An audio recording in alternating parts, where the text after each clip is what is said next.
Welcome to week 11 of Biomedical Ethics Online. This week, we'll be discussing mental illness and psychiatric treatment. This week's content corresponds with your chapter 14 in Pence's Medical Ethics. The text starts with a famous case of Joyce Brown. Throughout the 1980s, New York City had a significant issue with the homeless, and we'll talk a little bit about deinstitutionalization and how that led to an increase in the homeless population in major cities. But to respond to this, the city created a program called Project Help. This program was started in 1987, and its purpose was to provide the homeless with medical care, support structures, and career and educational advising so that the homeless were no longer on the streets. Project Help was quite unique as it was the first program that actually sought to have the homeless be helped involuntarily if they were found to have mental illness. And not only did this go beyond the typical legal requirements, but it kind of sought to really actively help, regardless of whether the person being helped wanted that help or not. Typical legal requirements of involuntary commitment would include not only that the person is mentally ill, but also that the person presents a danger to himself or others. Project Help actually added criteria of self-neglect and a need to be treated, and said that those criteria would be enough for someone to be committed against their voluntary will. And we'll talk about this first case, which is the first person who was picked up by Project Help, named Joyce Brown. Joyce Brown was a 40-year-old African-American woman. For over a year, she lived homeless and slept outside in Midtown Manhattan, outside of an ice cream shop, it said, on 65th Street and 2nd Avenue. She panhandled during the day and went by the nickname Billy Boggs. And the mayor at the time, Ed Koch, actually lived in the vicinity. I mentioned that he'd actually talked to um, this person several times. So he's talked to Joyce Brown several times, and he said, "Hey, this case would be a great first case for the Project Help to take up and to pursue to see if Joyce Brown needed help." And you could see there's a short article on Joyce Brown on the lower right-hand side of the screen. Joyce Brown's mental condition was reportedly unstable. She was reported to have been seen speaking to herself, singing to herself. She was reportedly disoriented at times, and even when she panhandled, when she received donations, sometimes she threw them back angrily at the person who gave the donation to her. So her behavior seemed erratic by some accounts. It was also noted in later reports that she was defecating and urinating in the street, that she later stated was due to the lack of public facilities in New York. So, there were a number of conditions that were brought up to say why would Project Help choose Joyce Brown as its first person to assist. So in late 1987, Project Help did forcibly pick up Joyce Brown and brought her to the emergency room at Bellevue Hospital. Against her will there, physicians injected her with an antipsychotic drug and a tranquilizer, and she was admitted to the psych unit, the psych ward in the hospital. There were several conflicts in the case, as psychiatrists did evaluate Brown, and after the evaluation, they informed Mayor Koch that Joyce Brown was neither sufficiently insane nor sufficiently dangerous to meet the legal standard for involuntary commitment. So, if she did not have both a demonstrable mental illness and present some kind of a danger to herself or others, she could not be committed to the hospital against her will.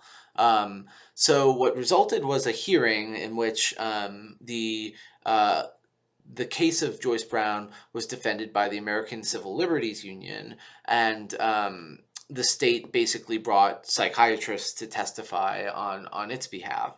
The hearing was before a judge named Judge Littman, and during the time in which Joyce Brown was involuntarily committed in the hospital, she did call the ACLU to represent her, and also agreed to the publicity that would result.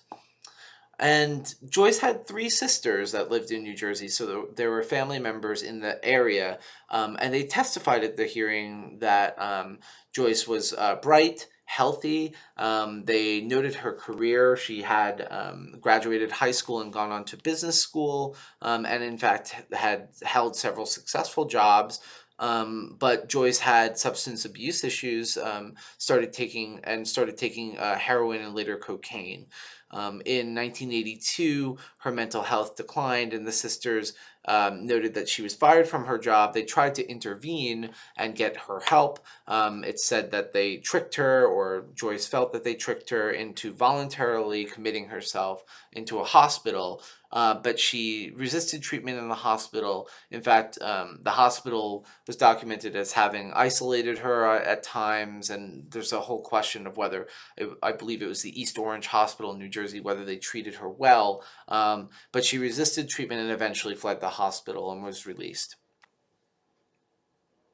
So the court hearing now under Project HELP represented a major conflict between patient autonomy and rights, patient rights, versus any social program that's intended to paternalistically help those in need. In other words, can programs be created to help people against their own voluntary will, by perceived need from some kind of external force, right? So presumably Joyce Brown did not consent to her treatment, and Project HELP was trying to forcibly help. To add to the complexity, several psychiatrists did testify that Brown was schizophrenic, and did have a need for treatment in an institution. But on the other side, Brown and the ACLU testified that she was not psychotic. They portrayed her a few times as a political prisoner of sorts, and Brown appeared rational and provided justification for her actions on the street, that the judge said, oh, all of this seems to be pretty logical, in fact. So Judge Littman ordered Brown to be freed, stating that she was rational, logical, and coherent throughout her testimony. There was an appeal. Both Brown's sisters and Mayor Koch believed that Judge Lippman was incorrect, and insisted that she still needed treatment. In fact, Mayor Koch said, if anything happens to this woman, the blood of that woman is on the judge's hands, kind of extreme rhetoric. He appealed the case to a 5-member appeals court, which actually overruled Lippman's decision. They said that Lippman gave too much credence to the patient testimony and not enough credence to expert testimony. However, even though the appellate court found that Joyce Brown did have a need to be treated, there still needs to be a court order to force medication against Brown's will. So Joyce Brown was being held in a psychiatric ward, but refusing medication. A judge would need to order her to take medication. But a judge later ruled against forced medication, and this kind of led Bellevue Hospital with no means to effectively treat Joyce Brown. So in 1988, after 84 days of involuntary commitment, Joyce Brown was released from the Bellevue Hospital.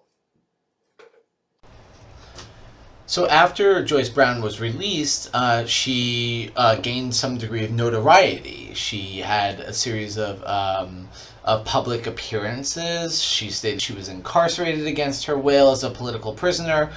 She lived in a hotel for women that was sponsored by a nonprofit agency, and she even took on employment at the ACLU office. She had become a public figure and had received a book deal and a movie offer. She appeared on television on shows like The Donahue Show and 60 Minutes, and she even lectured to students at Harvard Law School.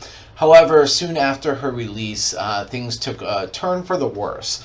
She was no longer taking her treatment and began to also mutter racial slurs and exhibit some of the troubling behaviors that she had before she was initially treated at Bellevue. And in September of 1988, she was found possessing heroin and 2 hypodermic needles. The next year, in '89, she was living in a supervised residence for the homeless, and it is said that between 1989 and 1994, Joyce Brown sought sporadic treatment, but also had on and off battles with substance abuse, and that addiction to drugs was the main source of her mental problems.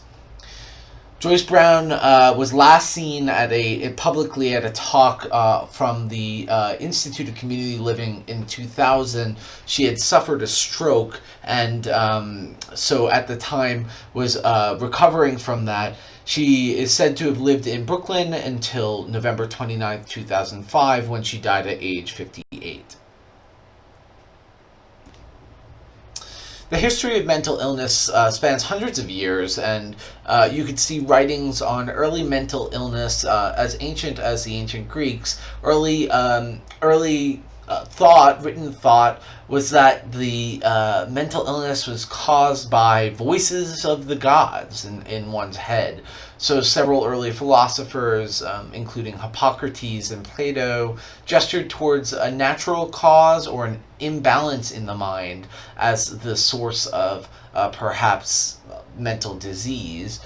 And the Middle Ages was a time when the notion of demonic spiritual possession was quite popular. So many of the insane were thought to be demonically possessed. And for fear that they might influence others, this is a very famous image, a wood carving from the 1500s, where the insane were put on a ship that floated from port to port to receive rations, but were really kind of separated from the majority of society in the Ship of Fools, a floating, more or less psychiatric institution where individuals were excluded from interacting with the rest of the population. In the 1600s, the Bethlehem Royal Hospital was founded in London. This created the first hospital that really treated the mentally ill on naturalistic and medical principles. So there is a less of a kind of spiritual or mystical source of insanity, and rather a look towards the biology of the brain. Other hospitals were created during Europe or throughout Europe during the same time to treat the insane, but the treatment was quite in its infancy. So really, there wasn't well established treatments for the insane. Hence the term bedlam. It's bedlam or chaos. Is thought to originate from a twist of the hospital's original name, Bethlehem Royal Hospital. More recently, there's been a trend away from institutionalization and more towards pharmacological psychiatry. In other words, treating patients as outpatients with some prescribed drug regimen. These patients may receive therapy, but for the vast majority of current treatment, the patients may also receive medicinal solutions. So a shift towards patient rights really indicated that the insane need therapeutic help, so the mentally ill needed therapy to return to normalcy, rather than criminalizing treatment either through commitment or institutionalization. In addition, Thomas Satz, contemporary psychiatrist, evaluated numerous patient cases and argued that mental illness needs to be connected to a physical cause.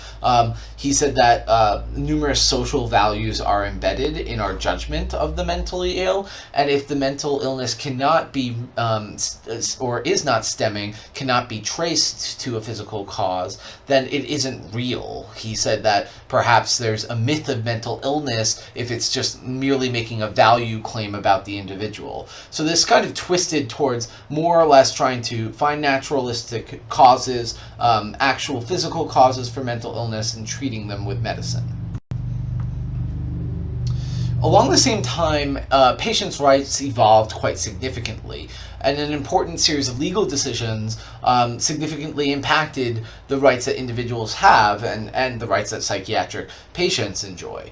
One of those cases was the case of Wyatt v. Stickney in 1972, and the court ruled that a patient must either receive treatment or be released. This means that no longer could someone be institutionalized and not be treated, just locked up and receive basic survival, food and water. They had to receive some therapeutic treatment to attempt to restore normalcy. Institutions in the Wyatt v. Stickney decision also needed to have some base minimum of professional staff for the number of patients, and that ratio is articulated in the text. A second decision, O'Connor v. Donaldson in 1975, established that patients, in order for patients to be committed against their will, that is, involuntarily committed, they must meet two established criteria. They must first suffer from mental illness, and second, they must present a danger to either others or oneself. They must have both criteria in order to be admitted against their will. These two decisions led to widespread deinstitutionalization. That meant that institutions could no longer harbor patients against their will unless they received treatment and they exhibited these two criteria. So what resulted was a number of the homeless were released onto the streets. They were left to fend more or less for themselves and integrate themselves into society, mainstream society. So the number of institutionalized patients reduced significantly from over 500,000, 560,000 in 1955 to under 200,000, 130,000 in 1988. The issue of deinstitutionalization comes to a head a bit when we look at the aftermath, the actual impact of the mentally ill being released into mainstream society. And a few cases just kind of give us pause and ask us to evaluate deinstitutionalization. For instance, in 1977, Juan Gonzalez, who was a homeless man with symptoms similar to Joyce Brown's, went berserk on the Staten Island ferry and killed two passengers with a sword. Another case, that of Kevin McKeever, again a homeless man who had gone to Bellevue Hospital hearing voices and had been turned away. He later stabbed to death Alexis Walsh on her walk home, and Alexis Walsh was a former Radio City Rockette. More recently, a series of mass shootings at Columbine, Aurora, Colorado, and Sandy Hook Elementary School. In addition, in the news recently, shootings in Louisiana, mass shootings in Louisiana, have re-raised this issue of treatment of the mentally ill and whether the mentally ill have access to weapons. For instance, in the case of Colorado shooter James Holmes, he had been attending college and had also been seeking therapy. There were certain signs, perhaps, that he was disconnecting from reality. What is the obligation that the psychiatrist has to society, and also what kind of record can we establish to protect individuals from having the mentally ill have access to weapons? So these additional cases led to questions in the public about is institutionalization still necessary? Is deinstitutionalization appropriate? Should we have the mentally ill have some kind of restriction in terms of their Second Amendment right to access bear arms? Should that be restricted? So several changes in federal law also attempted to address these additional concerns. One of them, Tarasoff v. the Regents of the University of California in 1967, held that mental health professionals have a duty to protect individuals who are being threatened with bodily harm. What this meant was if a psychiatrist was informed by his or her patient of the intent to harm someone, the psychiatrist did have to try to protect the individual who's subject to harm, usually by informing authorities of that intent to harm. So the patient confidentiality would no longer hold, and the physician would have a duty or obligation to try to protect the individual with a prospect for danger. Another state law in 1999 was Kendra's Law, and in this law, a psychiatrist or relative can force hospitalization of an individual if that person has been hospitalized in the last 3 years and has a history of violence and also refuses to take his or her medication. One of the big issues in the treatment of the mentally ill is this notion of paternalism and altruism, really, trying to treat others for their own good. Paternalism, you'll see in that word paternal, the notion of a father's care. It comes from the root that, adult patients might, if they're incompetent, they could be treated as children, and it's up to medicine to be more or less the father figure. Father knows best in terms of asserting the patient's best interests. So when is paternalism justified in the medical context? Well, it's typically justified when patients are temporarily or permanently incompetent, unable to make their own decisions. And paternalism, as you'll see, because others are making decisions for us in a paternalistic standard, this directly conflicts with the idea of patient autonomy, that the patient should be directing his or her own individual care. There are additional ethical issues. One of the big ethical issues with the Project Help case was, is Project Help really addressing mental illness, or is it addressing homelessness? Was it merely an attempt to sweep up the streets of New York and clean up the streets so that this public eyesore of homelessness was removed? Mayor Koch really defended Project Help and said that really it was not just about cleaning up the streets, but rather was about providing necessary treatment for the homeless mentally ill. So he really said that no, this was not just about trying to provide some removal of the homeless from public spaces, but rather an attempt to provide needed care.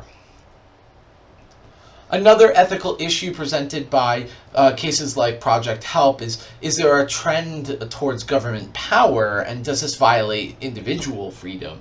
Would the trend towards involuntary commitment lead to abuse by the government or society? We can imagine societies saying, oh, well, every person with a need to be treated should be forced into some kind of mental health treatment and involuntarily committed. So is Joyce Brown's case one of, as she claimed, political psychiatry? In other words, trying to force individuals against their will to conform to some social standard of what is acceptable or morally good. Another ethical issue brought up is really the notion under utilitarian analysis of whether patients are suffering and have a need to be treated to relieve them of that suffering. One may argue that there are potential benefits to a patient receiving care and being relieved from suffering due to a mental illness. So if involuntary commitment can relieve the suffering, either the danger to oneself or the potential danger to others, then it could be justified under utilitarianism because it produces better patient outcomes. In contrast to this view, and in response, some patients have argued that the care that they receive is subpar and often inadequate to fully relieve suffering. So more or less there can be a continuance of the status quo. And opponents to this view also say that the early antipsychotic treatments, that is, early drug treatments, had significant, potentially negative harmful side effects. And a final major ethical issue to consider is the post-deinstitutionalization era. Is it the obligation of society to provide some kind of social infrastructure in the form of maybe public supervised housing for the public good, right? So after deinstitutionalization, we had so many mentally ill patients going into society and then really having to stand on their own 2 feet in terms of being independent and find housing and find work. So would publicly supported housing with some supervision provide an alternative for the homelessness for many of these mentally ill patients? Unfortunately, this idea, the notion that the warmth of society would provide a public home, was challenged by many states, and especially after the recession of 2009 to of 2007 through 2009, financial scrutiny really has cut down on the public services for the poor. So many of these what was idealized as publicly supported housing opportunities for the homeless are no longer available. So, one of the ethical questions I'll leave you with is, should states be obliged to provide, perhaps through tax dollars, supervised group homes for the mentally ill homeless? There are additional moral issues that are raised in the treatment of individuals who have been diagnosed with schizophrenia. Schizophrenia originates from the Latin terms schizo, meaning split, and phrenia from phrenesis, which is the Latin term for the mind. So literally means split mind. And individuals who have been diagnosed with schizophrenia uh, after deinstitutionalization, in particular, have been subjected to numerous kinds of clinical trials, especially trials for new kinds of medication to help restore their function in everyday life. And there are a couple of specific moral issues that I want to draw your attention to here.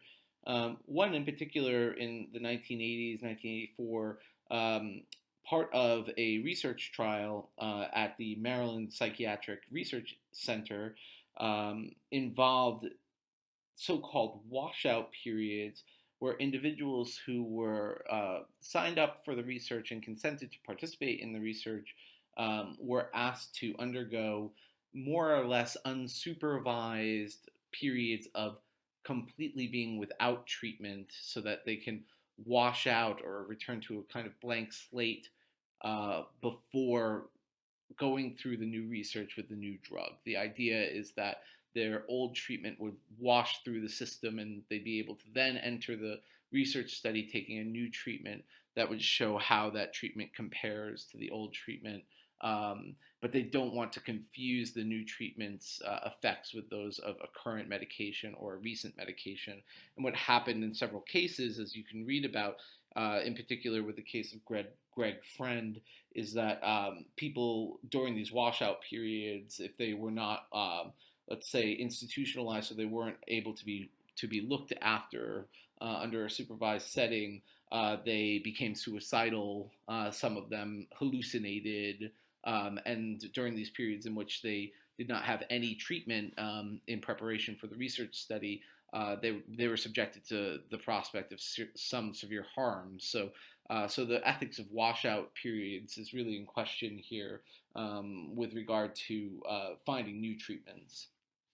Um, there are also a lot of concerns about the consent of the subjects. Now, certainly a subject, a human subject with the disease of schizophrenia may consent to research in a clinical trial, but in addition, there are additional factors of coercion, in particular if the physician or institution has served as a primary caretaker for the individual for a long period of time. The institution or physician is likely receiving some financial funding to run research for drugs, for new drugs or therapies. And as such, they may be very eager to have individuals sign up for these experiments. So the question is a very valid question of whether informed consent for an individual who's under the primary care of a physician or institution um, is really a legitimate one where the individual is fully understanding, the side effects, the dangers of potential washout periods, or even of being subjected to a placebo during the trial itself, which is always a possibility. Um, a little bit more egregious, I'd say, is the so-called ketamine experiments, which I think are today quite shocking to read about.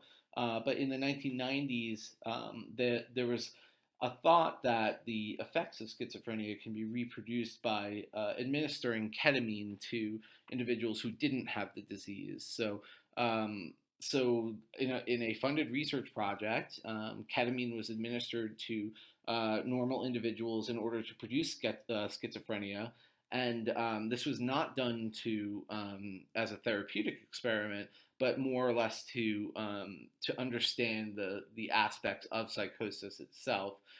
So to understand, things like the production of hallucinations, amnesia, dissociation from the body, and these were very heavily funded research projects that induced illness in otherwise so-called normal individuals. So why would we want to even to study schizophrenia and with an important research end? Why would we want to produce illness in which we're leaving subjects worse off than when they started? So this is something that I think didn't really raise the suspicions of the researchers at the time, but the benefit to the human subject is clearly not the priority in that experiment. And then finally, there are these larger structural critiques of modern psychiatric research. In particular, research for new, let's say, treatments, new drugs, drug therapies for people with psychosis is big business, and a lot of the more recent studies have shown, and in particular, you can read about the CATIE study, CATIE study, in the text, that when even these blind studies are done with the most recent innovative drugs like Zyprexa, Risperdal, so the most recent kind of innovations in prescription medication as treatments for schizophrenia, when they're used alongside well-established longer-term drugs like perfenazine, which is an older generic, which is available for, let's say, $1 a dose, $1 a day, and some of these new drugs are about 10 or 12 times that cost, $12 a day, let's say. They've been found not to be any more effective in treating schizophrenia than the generic that's already available. So some of the ethical issues are, why are we continually innovating new drugs that don't really show significant benefits or may exaggerate the benefits in the studies? So are we seeing a real market benefit from these new drugs? Or are we just seeing innovation for innovation's sake? And in particular, when we have a kind of well-working generic, do we have a real need for pharmaceutical innovation?